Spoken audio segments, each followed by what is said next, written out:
بسم اللہ الرحمن الرحیم وبہ نستعین سبحانک لا علم لنا الا ما علمتنا انک انت العلیم الحکیم الحمد للہ رب العالمین والصلاة والسلام علی سید المرسلین وعلی آلہ وصحبہ اجمعین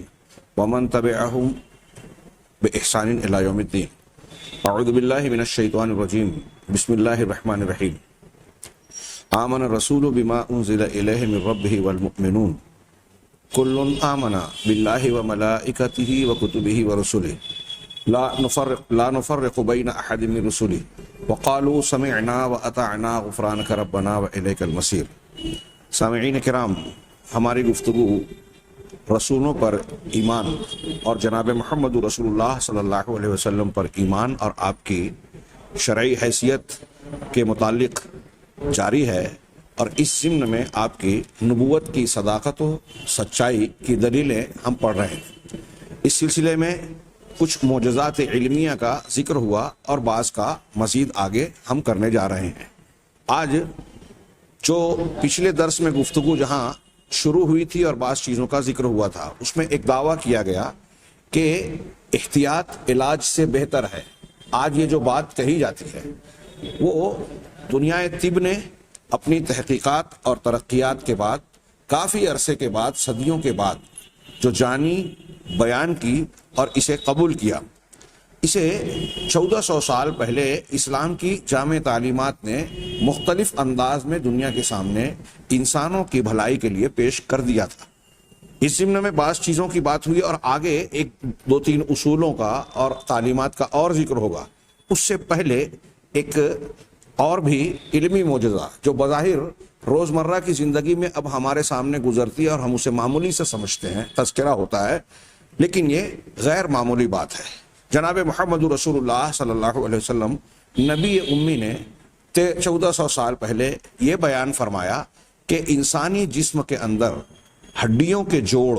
مفصل جس کو عربی میں کہتے ہیں، اور عربی زبان میں حدیثوں میں اس کے لیے سلامہ کا لفظ بھی استعمال ہوا ہے، ہوتا ہے۔ تو اللہ کے نبی صلی اللہ علیہ وسلم نے یہ بیان فرمایا کہ انسان کے جسم کے اندر 360 جوڑ ہوتے ہیں، ہڈیوں کے جوڑ۔ دو ہڈیاں جہاں ملتی ہیں اس ملاپ کی جگہ کو مفصل یا جوڑ کہا جاتا ہے۔ ان جوڑوں کی انسانی جسم میں بڑی اہمیت ہے، بہت افادیت ہے۔ یہ جوڑ ہی ہیں جس کی بنیاد پہ انسان کا جسمانی ڈھانچہ حرکت و عمل کرتا ہے، اٹھتا بیٹھتا ہے، مختلف قسم کی جو ہے اس طرح کا جھکاؤ اور تناؤ اختیار کرتا ہے کہ نیچے جھک جائے، رکوع کر سکے، سجدہ کر سکے، چل پھر سکے، بیٹھ اٹھ سکے، لیٹ سکے، مختلف حرکتیں کرتا ہے۔ اب سوچئے تھوڑی دیر کے لیے کہ ان جوڑوں میں سے کوئی جوڑ یا ہڈیوں میں سے کوئی ہڈی اگر متاثر ہو جاتی ہے، ریڑھ کی ہڈی کا منکا اس میں گیپ ہو جائے یا ٹوٹ پھوٹ جائے، تو انسان بستر پکڑ لیتا ہے۔ گردن کی ہڈی کا معاملہ بگڑ جائے تو گردن موڑ نہیں سکتا، گھٹنے کی ہڈی یا جوڑ متاثر ہو جائے تو چلنے پھرنے سے معذور سا ہو جاتا ہے۔ کولے کی ہڈی پر اگر ضرب لگ جائے اور اس میں چوٹ یا فریکچر ہو جائے تو آدمی کھڑا ہی نہیں ہو سکتا۔ ایسے اور بھی بہت سارے عوارض ہیں، اور کوئی ایک جوڑ اور ایک ہڈی متاثر ہوتی ہے تو گویا انسان مفلوج سا ہو جاتا ہے۔ گویا یہ جوڑ اور ان کا محفوظ ہونا اللہ تبارک و تعالیٰ کی بڑی نعمت ہے۔ اس لیے بخاری اور مسلم کی حدیثوں میں تھوڑے سے الفاظ کے فرق ساتھ اللہ کے نبی صلی اللہ علیہ وسلم نے فرمایا کل سلامہ، انسان پر ہر صبح جب وہ دن میں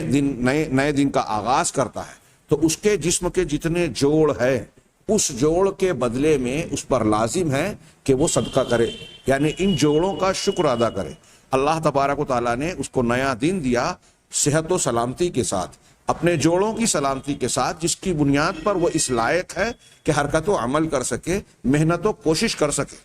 چنانچہ جب اللہ نے یہ نعمت دی ہے تو ہر روز ہر انسان کا یہ فرض ہے کہ وہ ان جوڑوں کا صدقہ یعنی بطور شکر اللہ کے جناب میں، رب کے جناب میں پیش کرے۔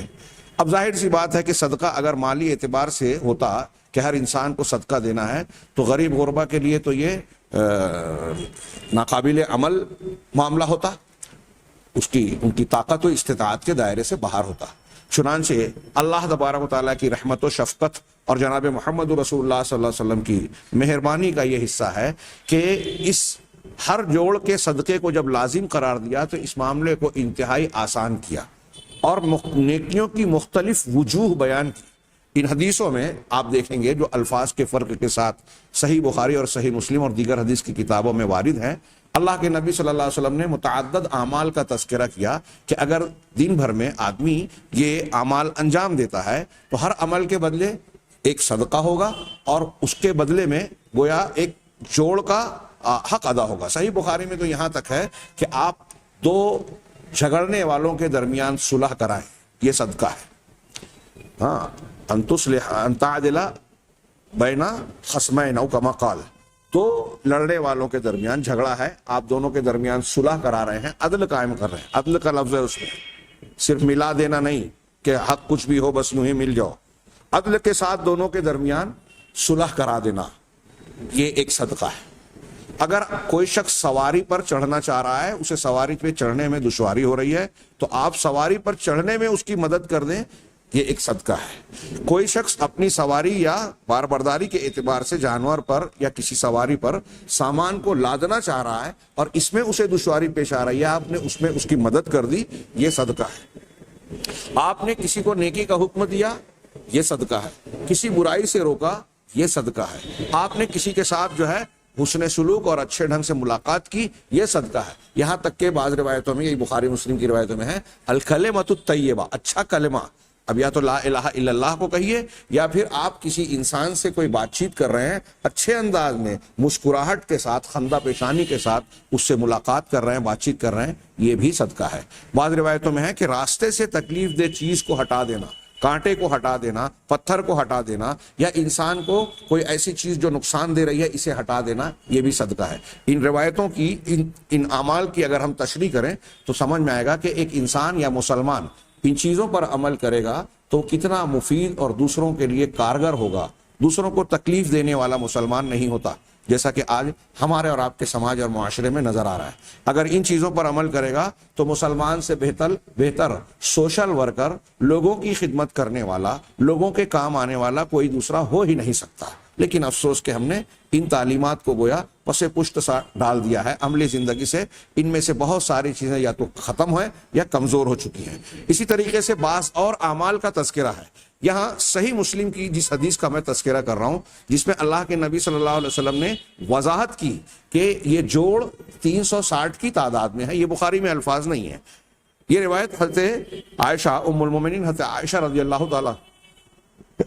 عنہا سے مروی ہے۔ وہ کہتی ہیں کہ انہو خلق کل انسان من بنی آدم علی 60 و 300 مفصل،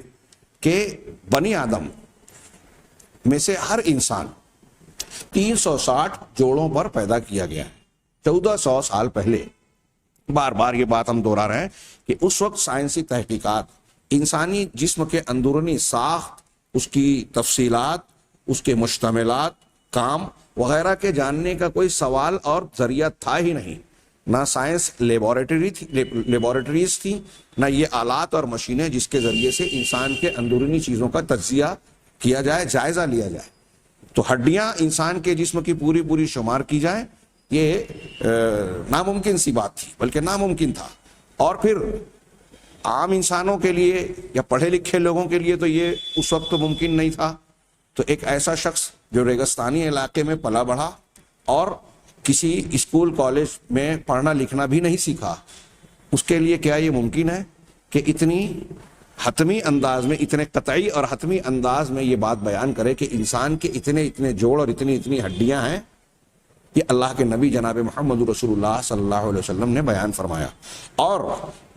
جو آپ نے بیان کیا، جدید تحقیقات اور سائنس نے جب انسانی جسم کی تشریح کی،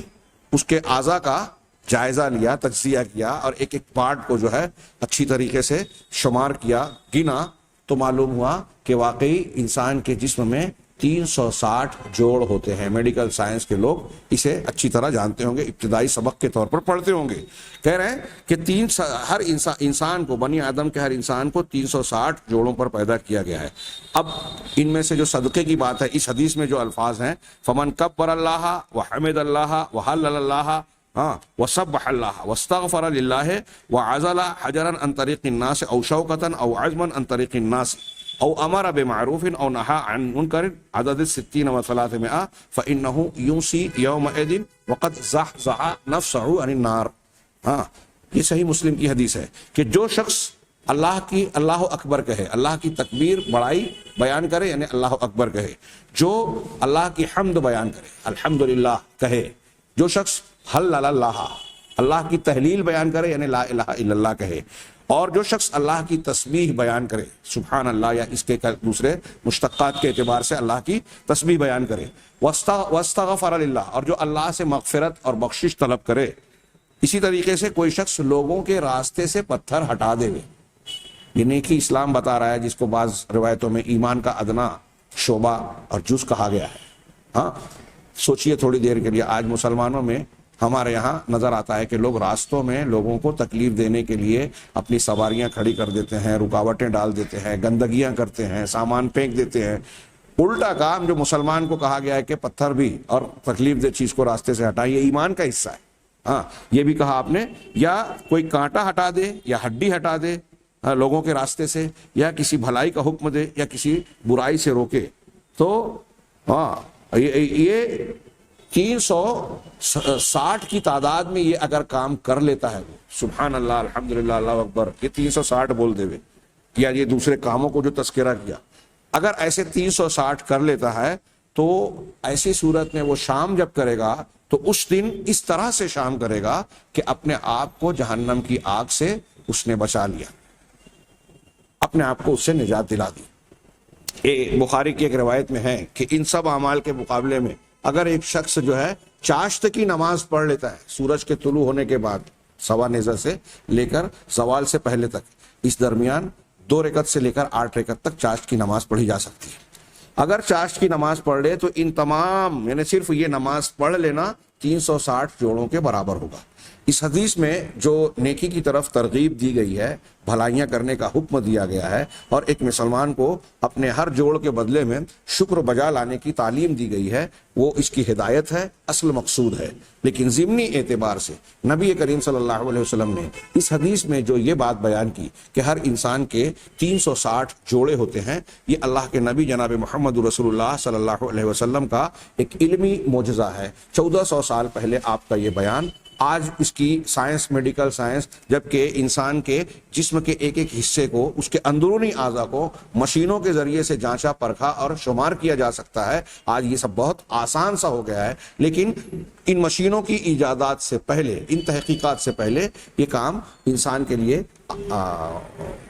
ناممکن سا تھا. ایسے میں نبی کریم صلی اللہ علیہ وسلم کا یہ بیان کرنا اور آج آپ کے اس بیان کا سچا ثابت ہونا اس بات کی دلیل ہے کہ آپ سچے رسول ہیں. آپ اپنی خواہشات کی طرف سے بات نہیں کرتے، بلکہ آپ جو بھی پیش کرتے ہیں وہ اللہ کی وحی کی طرف سے بیان کرتے ہیں. یہ جسمانی اعتبار سے میں نے ایک معجزہ بیان کیا. کئی دنوں سے یہ ترتیب میں نہ آنے کی وجہ سے ٹل رہا تھا، مجھے لگا کہ شاید چھوٹ جائے گا. آئیے ہم جو احتیاط علاج سے بہتر ہے کہ ضمن میں کچھ باتیں جانی تھی. اب یہ اگلی بات کہ اللہ تبارک و تعالیٰ نے، ہم پورا ان امور کو سمیٹ نہیں سکتے، لہذا ایک موٹی سی بات صرف کھانے سے متعلق ایک قرآن اور حدیث کا ایک حکم بیان کرنا چاہوں گا. کھانے پینے سے متعلق جو آداب طعام اور آداب شراب، یعنی پینے اور کھانے سے متعلق شریعت کے جو احکام اور آداب ہیں. ابھی حلال حرام ایک دوسرا ٹاپک ہے. آداب کو صرف ہم لیں تو اس سلسلے میں قرآن حدیث کی اگر ایک ایک تعلیم کو ہم لیں اور جن چیزوں کی ترغیب رسول اللہ صلی اللہ علیہ وسلم نے دی ہے، بیان کیا ہے کہ کس طرح بیٹھا جائے، کس طرح نہ بیٹھا جائے، ہاں کس طرح کھانا کھایا جائے، کس طرح انگلیوں کا استعمال کیا جائے، بیٹھک میں کب کیا طریقہ اختیار کیا جائے. اگرچہ کھڑے رہ کر کھانے یا پینے کی اجازت موجود ہے، لیکن تلقین اور تاکید اس بات کی گئی ہے کہ بیٹھ کر کیا جائے، گھر زمین پر بیٹھ کر. اور اسی طریقے سے پینے کے وقت 3 سانسوں میں پیا جائے، اور پینے کے وقت برتن میں جو ہے اپنا تنفس کا عمل نہ ہو. ہاں یہ چند چیزیں جو میں ابھی بیان کیا، کچھ چیزیں رہ گئی. اگر ان آداب طعام و شراب کو ہم سامنے رکھ کر جدید طب اور میڈیکل کی تعلیمات اور تحقیقات پر غور کریں تو انسان حیرت زدہ رہ جاتا ہے کہ قرآن و حدیث نے جو جو چیزیں بیان کی وہ آج سائنسی تحقیقات کی روشنی میں انسان کے لیے وہی مفید اور سب سے بہتر طریقہ ثابت ہو رہا ہے. سوچئے تھوڑی دیر کے لیے کہ نبی کریم صلی اللہ علیہ وسلم نے کوئی ایک آدھ بات ایسی بھی بیان کی ہوتی کہ آج کی سائنس یہ بیان کرے، یا حقیقی جو تحقیق ہے، کچھ لوگ کچھ چیزوں میں اعتراض کیا گیا کہ یہ اسلامی تعلیم کے خلاف دعوے کیے گئے، لیکن بعد میں ثابت ہوا کہ یہ تحقیق غلط تھی۔ صحیح تحقیقات جب بھی اپنے آخری نتیجے پر انجام کو پہنچتی ہیں تو یہ معلوم ہوتا ہے کہ اللہ کا فرمان اور رسول اللہ صلی اللہ علیہ وسلم کا ارشاد یہ بالکل بجا اور حق بجانب ہے۔ کیا یہ معمولی اور چھوٹی بات ہے؟ جدید دنیا کے لیے ایک ہندو ہو، ایک عیسائی ہو، ایک یہودی ہو، کوئی بھی مذہب کا ماننے والا ہو، اگر صرف اس پہلو پر سنجیدگی سے انصاف کے ساتھ غور کرے تو وہ یہ ماننے پر مجبور ہوگا کہ محمد صلی اللہ علیہ وسلم اپنی طرف سے یہ باتیں نہیں کہہ رہے تھے، بلکہ اس دنیا کے خالق و مالک، ہمارے رچیتا اور پروردگار اللہ رب العالمین کی طرف سے کہہ رہے ہیں، اور آپ سچے رسول ہیں، آپ پر ایمان لائے بغیر چارہ نہیں ہے۔ تو ایسے بہت سارے اصول و ضوابط ہیں جن میں سے ہر ایک پر ہم تفصیلی گفتگو ہرگز نہیں کر سکتے، میں نے صرف اشارہ کر دیا۔ یہاں ایک پہلو کہ اللہ تبارک و تعالیٰ نے اور رسول اللہ صلی اللہ علیہ وسلم نے کھانے کے تعلق سے اعتدال اختیار کرنے کی بات بطور نصیحت اور تعلیم دی۔ اسلام نے ایک عمومی اصول اور ضابطہ دیا، نظام انہضام کے، جو انسان کے جسم کے اندر انہضامی سسٹم ہے، نظام انہضام اور اس کے آلات، اس کو بیماریوں سے محفوظ رکھنے کے لیے ایک عمومی تعلیم دی۔ یہ نظام انہضام کا درست ہونا یہ انسانی صحت کے لیے ایک بنیاد کی حیثیت رکھتا ہے۔ بعض اطباء کا کہنا ہے، بعض پیتھی والوں کا کہنا ہے، ہینیمن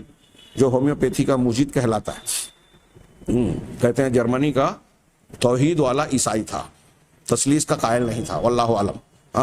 اسی طریقے سے بعض دوسرے اطباء جو یونانی حکمہ کہلاتے ہیں، حکمہ ہمارے اسلامی مسلمان حکمہ،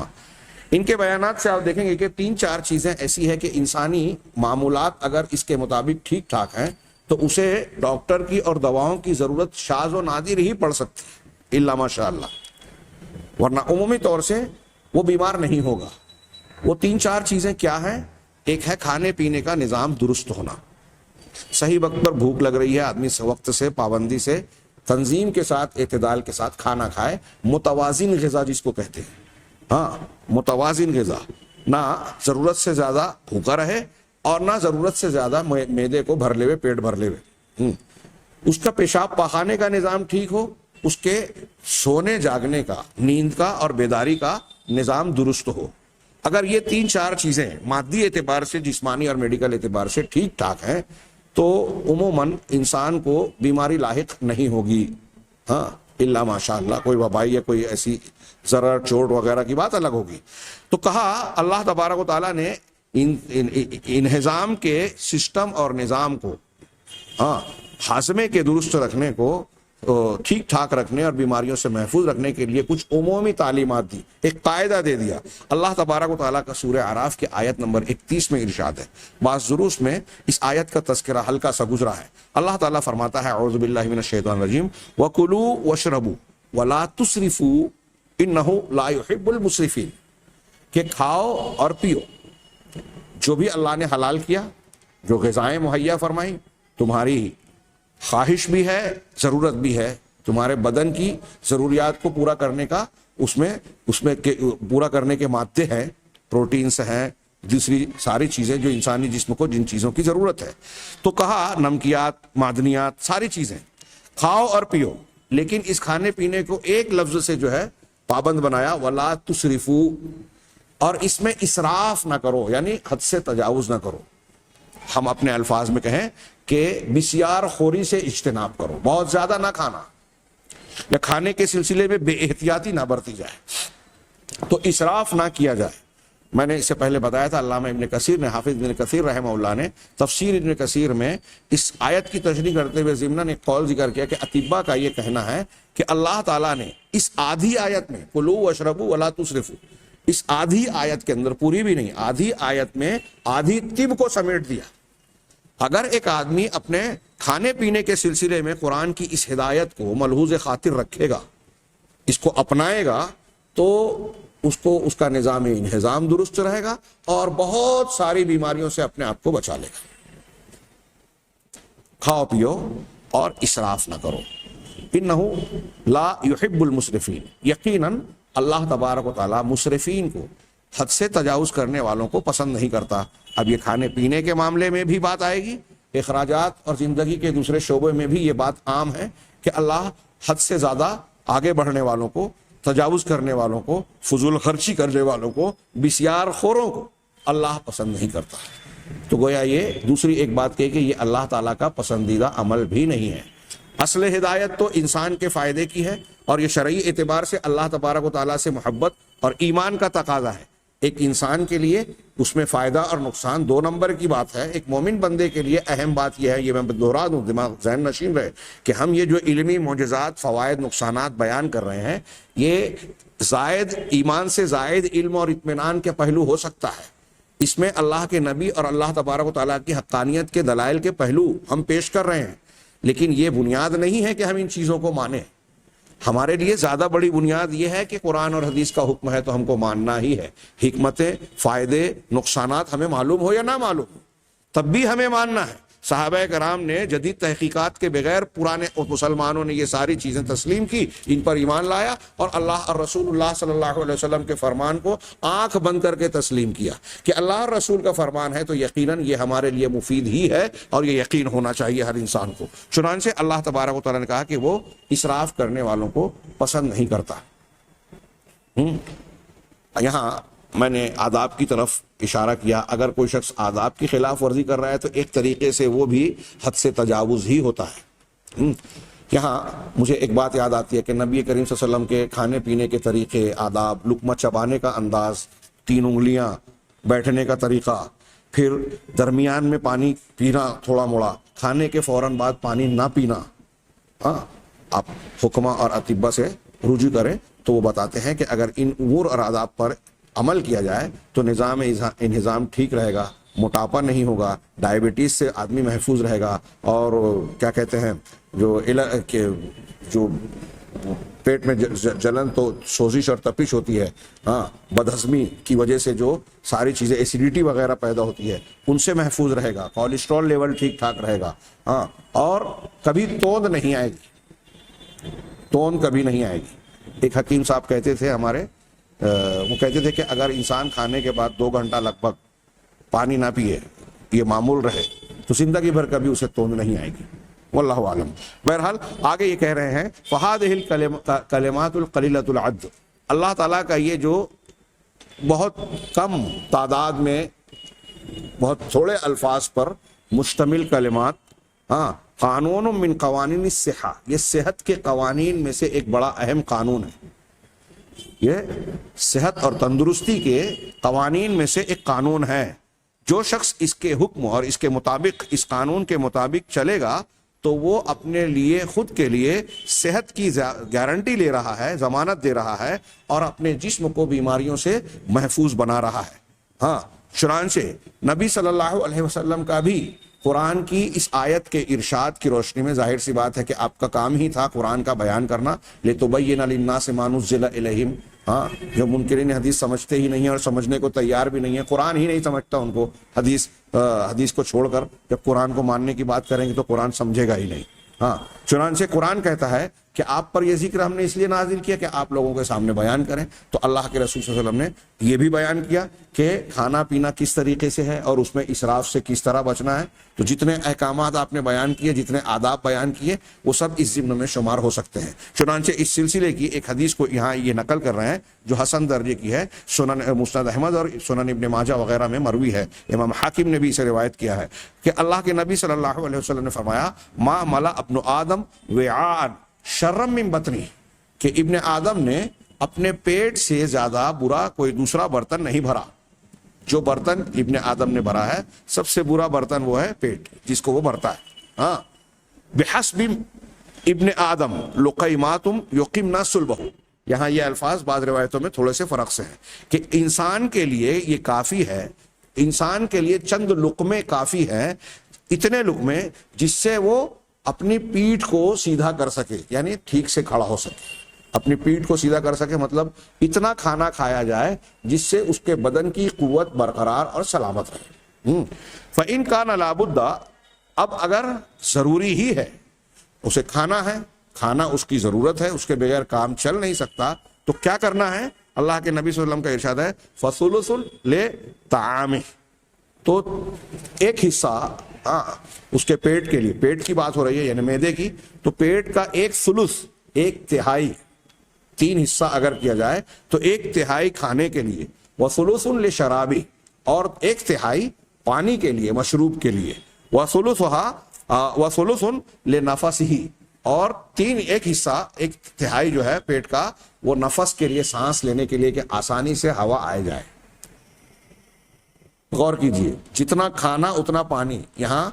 وہ آیت اور وہ بات بھی جو اس سے پہلے بیان کی کہ اللہ تعالیٰ نے پانی کی کیا اہمیت بیان کی، ہر چیز کو پانی سے زندہ رکھا، اس کے کئی معنی ہیں، تو اس میں بتایا کہ انسان کے جسم میں پانی کی کیا اہمیت ہے، کتنا 66% سے زیادہ بدن میں جو ہے پانی ہوتا ہے، پانی کا لیول یا اس کا کیا نام ہے سطح کم ہوتی ہے مطلوبہ، تو انسان کو طرح طرح کی تکالیف کا سامنا کرنا پڑتا ہے، کمزوری کا احساس ہوتا ہے، چند پاخانے اگر ہو جائے، انسان کو اسہال ہو جائے تو انسان کا جسم کا پانی کم ہو جاتا ہے اور وہ کمزوری، نحیفی محسوس کرتا ہے، لاغر سا ہو جاتا ہے۔ چنانچہ اللہ کے رسول نے فرمایا کہ اگر پیٹ کو بھرنا ہے تو کیسے بھرنا ہے کہ 1/3 کھانے کا حصہ ہو، 1/3 پانی کا حصہ ہو، اور بقیہ 1/3 یعنی کل پیٹ کا، معدے کا 3 حصہ ہو، یہ 1/3 کے اس طرح سے تقسیم کیا جائے۔ اللہ کے نبی آگے یہ شرحن کہہ رہے ہیں کہ یوسی نبی صلی اللہ علیہ وسلم ان یجعل الانسان ثلث حجم معدته لطعامه، کہ اللہ کے نبی صلی اللہ علیہ وسلم یہ تلقین کر رہے ہیں، وصیت کر رہے ہیں کہ آدمی اپنے معدے کے حجم کا 1/3 حصہ کھانے کے لیے مقرر کرے، دوسرا تہائی حصہ پینے کے لیے، پانی کے لیے مقرر کرے، اور تیسرے اخیر کو خالی چھوڑ دے، یہاں تک کہ عمل تنفس میں، سانس لینے کے عمل میں کوئی دقت اور دشواری نہ ہو۔ اگر اس پر عمل نہیں کیا جاتا تو کیا کیا تکالیف ہوتی ہے۔ اول وہلا میں ایک آدمی پورا پیٹ بھر کے گردن گلے تک دبا کے بولتے ہیں کھاتے ہیں، تو پہلے تو اگر وہ لیٹتا ہے تو اس کو قے ہونے کا اندیشہ ہوتا ہے، یہ تو ابتدائی چیز ہوتی ہے، سستی آتی ہے، پریشانی آتی ہے۔ آگے یہ کہہ رہے ہیں وَالْإِنسَانُ إِذَا أَكْثَرَ مِنَ الطَّعَامِ لَمْ يَسْتَطِعْ لَهُ هَضْمًا، انسان جب بسیار خوری کرتا ہے، زیادہ کھانا کھاتا ہے، یعنی جتنا پیٹ ہے اس سے زیادہ خواہش اور ضرورت سے زیادہ کھا لے، خوب بھر کے کھا لے، تو لم یستطع له ہضما، تو پہلی تکلیف یہ ہوتی ہے کہ وہ پورا کا پورا کھانا وہ ہضم نہیں کر پاتا۔ وَيُصَابُ بِالتُّخْمَةِ وَعُسْرِ الْهَضْمِ، اور مرض تخمہ اور ہضم کی دقت، بدہضمی کی دقت اور دشواری پیدا ہوتی ہے۔ اس کے نتیجے میں وَقَدْ يُحْدِثُ أَن تُصَابَ الْمَعْدَةُ بِالْاتِّسَاعِ وَالتَّمَدُّدِ نَتِيجَةَ الْإِفْرَاطِ، اور اس کا ایک نتیجہ یہ نکلتا ہے کہ معدہ اس افراط اور زیادتی کے نتیجے میں بڑھوتری کا، پھیلاؤ کا شکار ہوتا ہے، یعنی اس کی جسامت بڑھنے لگتی ہے، یہی توند کا آنا، پیٹ کا بڑھنا، اور جب اسے ایک طرف جگہ نہیں ملتی تو دوسری طرف وہ بڑھتا ہے۔ وَإِن تَنَاوَلَهُ لَمْ يَسْتَطِعْ لَهُ هَضْمًا، کہہ رہے ہیں فَيَفْقُدُ الْإِنسَانُ الشَّهِيَّةَ لِتَنَاوُلِ الطَّعَامِ، نتیجہ کیا ہوتا ہے کہ ایسی صورت میں جب یہ صورتحال ہوتی ہے تو انسان کی کھانے کی جو شہوت، خواہش ہے، کھانے کی چاہت ہے، وہ دھیرے دھیرے کم اور ختم ہو جاتی ہے، اور اگر زبردستی وہ کھاتا ہے تو اس کو ہضم کرنے کی قوت اور قدرت نہیں رکھتا، اور کبھی کبھی اس کے نتیجے میں انسان کو قے کی شکایت ہوتی ہے، اسہال کی شکایت ہوتی ہے، یعنی بدہضمی کی شکل میں قے آ جاتی ہے منہ سے، یا پھر پاخانہ شروع ہو جاتا ہے، اسہال شروع ہو جاتا ہے، جلاب، اول امساک والصداع، یا پھر امساک کی شکایت ہوتی ہے، سر درد ہوتا ہے، اور پھر نتیجے میں کبھی کولیسٹرول بڑھ جاتا ہے، بدہضمی کی وجہ سے بدخوابی ہوتی ہے، نتیجے میں نیند پر اثر پڑتا ہے،